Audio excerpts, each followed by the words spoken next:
Okay, so listen up. I think I have a very exciting video coming your way today, especially for you Silverado fans, because I had the opportunity to step inside the world of where the Silverados are born. Yes, the Silverado assembly plant. That is what we're going to go over today. So let's go.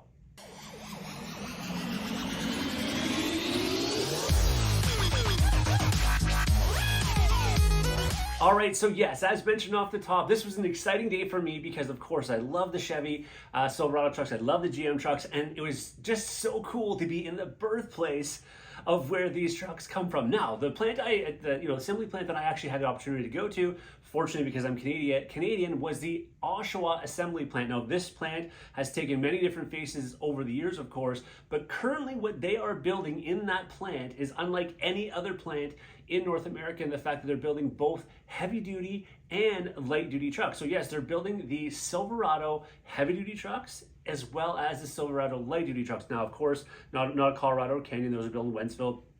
And the other thing is what they aren't building is anything with, the lift kits and stuff. So no ZR2s or anything like that. Those trucks are built in the States. So of course, if you didn't already know this, the other Silverados, half tons are built in Fort Wayne.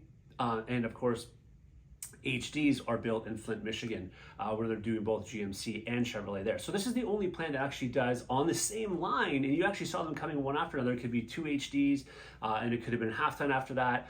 They mix it up, and it's really cool in the way they can do that. And I want to go over, obviously some of that today in this video.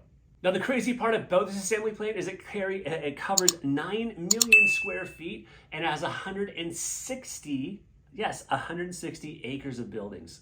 And to put that in perspective, that's more than 120 football fields. But as I mentioned, this plant has obviously undergone changes over the years. But in 2020, GM decided to reinvest back into this plant to the tune of $1.2 billion to get it revamped. In fact, now they're up to, over the last 3 years, $1.5 billion spent on these facilities. And I can tell you firsthand, once being in there, it is a remarkable, facility, from the amount of robots they have in there, just the ingenuity of those robots and how accurate they are. Obviously, the employees are working in a very clean environment. That was one of the things that actually really surprised me. I come from Sault Ste. Marie, and where we are here in Sault Ste. Marie in Northern Canada, our main supplier actually supplies steel for Chevrolet and many other brands. It is a steel plant, a steel mill. So when I think of mills and I think of plants, I think of one that's very dirty, very messy. And this was in no way, shape, or form that. Everything was so well organized, so clean all the way through. And that was one of the things I was really impressed by. And I think that that's why the fit and the finish, attention to detail is getting so much better because they are taking these steps so much more properly. The other thing about this plant and the money invested is they created 2,500 new jobs, and it was the fastest growing plant ever in North America.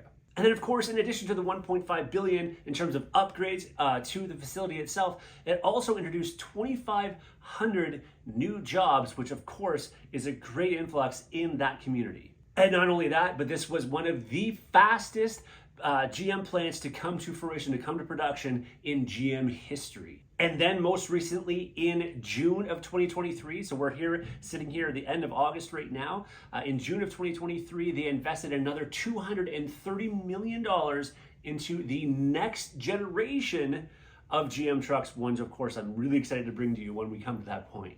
But again, it was so cool while there to watch them being built, building the 2,500, 3,500 HDs, and then the half tons right beside there. And they are actually starting to build the 2024 half tons while they're there as well. Now, the one color I didn't get to see, which a lot of you have asked for, I think is a thunderstorm gray. I did not get to see that one in person yet. Apparently it's coming in production very, very, very shortly.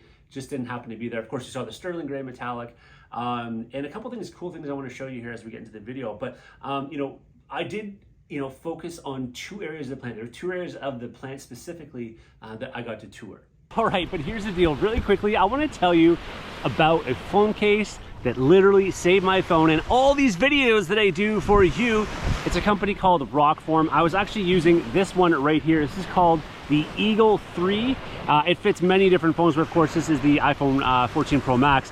I was driving on an e-bike, yes, an e-bike, but I was doing over 20 miles per hour on pavement. I had shorts on. It literally fell out of my shorts, bounced about 4 or 5 times and skidded down the road. This is the same case. This is the same phone.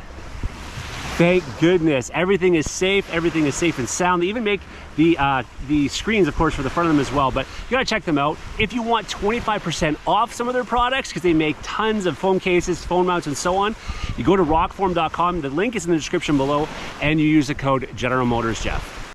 The first one was the body shop. That was the first area that I got to go to when I was there.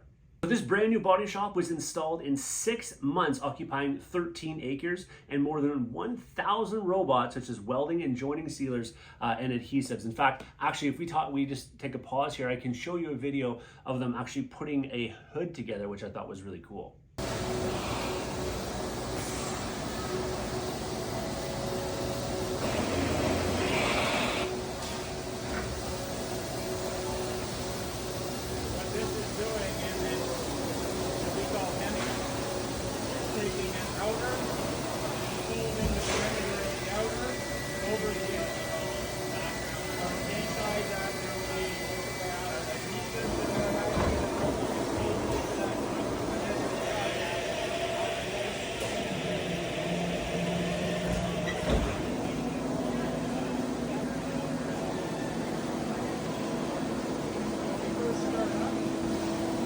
And then it was over to the general assembly. And a couple facts about this, which were really cool, is that I used approximately 3,300 unique parts.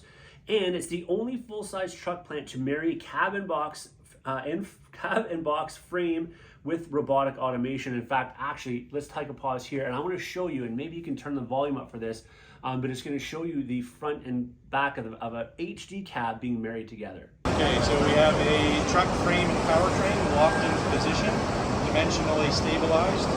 Orange pins have come up and locked the frame in position. We've got a fully dressed box being picked up by the robot on the right and being brought over into pounce position over top of the frame. While on the left, the cab robot, you can see, just picked up a finished cab and is bringing it over to prepare to marry. See how tight the clearances were as it's pivoting on itself. There's a lot of things to go around. Perfectly reliable every time. Okay, so now the cab and the box are both in a pounce position ready to go. Cab lowers first. You will notice in the front, the little yellow robots are starting to index into position. They're preparing to secure the cab and the box. So now the load of the cab and the box is complete to the frame. The yellow robots on both sides of the line are going in and securing the cab and the box to the frame. They're now complete. You'll notice the orange pins that located the frame in position are backing out of position. The fully dressed cab and the box have now been lowered back onto the conveyor carrier that will index out of station.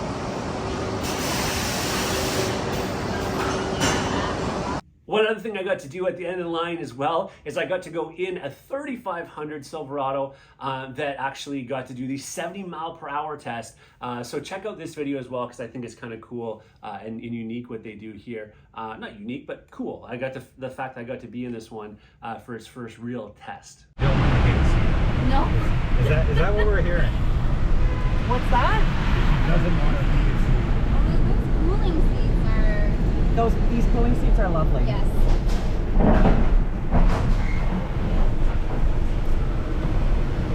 We keep the windows open for this?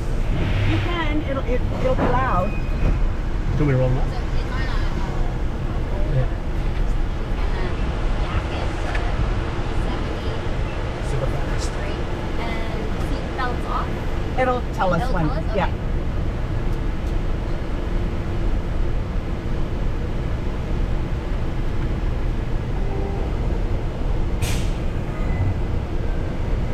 I'm not doing that. It's okay if you were. Now seatbelts off. And you see all the top will all start to disappear.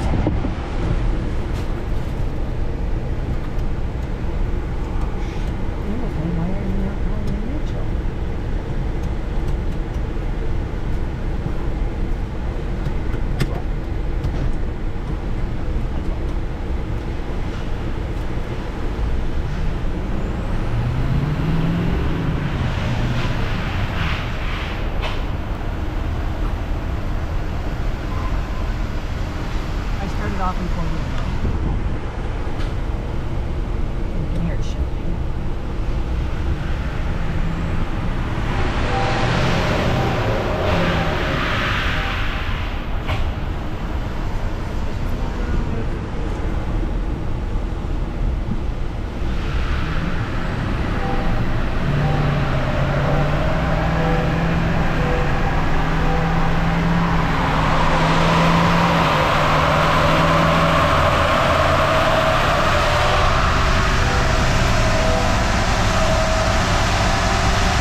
So overall, needless to say, I was very pumped on my opportunity to be there at the plant. One of the cool things too is I think they say that at least 50% of the employees are actually female as well. And, you know, they have a very diverse, you know, and very well-trained staff at this. One of the things I thought was so cool at the plant in talking to one of the people there was there's a video that they watch. And one of the videos they watch there is in regards to safety and knowing that every little thing you do on these trucks in terms of clicking the proper wires in can affect somebody in a massive way if not done properly. You know, from a safety perspective, right? If an airbag thing isn't plugged in properly, or if a brake light thing isn't plugged in properly, it could mean the difference between life and death. And I think that that's something that those employees there really carry with them when they're building these trucks. They're knowing that, hey, listen, this could be one of our family members in one of these. Let's build it to the best possible ability. And like I said, when there, I was very impressed with how the processes work. I hope you enjoyed this video today. I've got a lot more coming, so stay tuned and we'll go from there. Take care, everybody.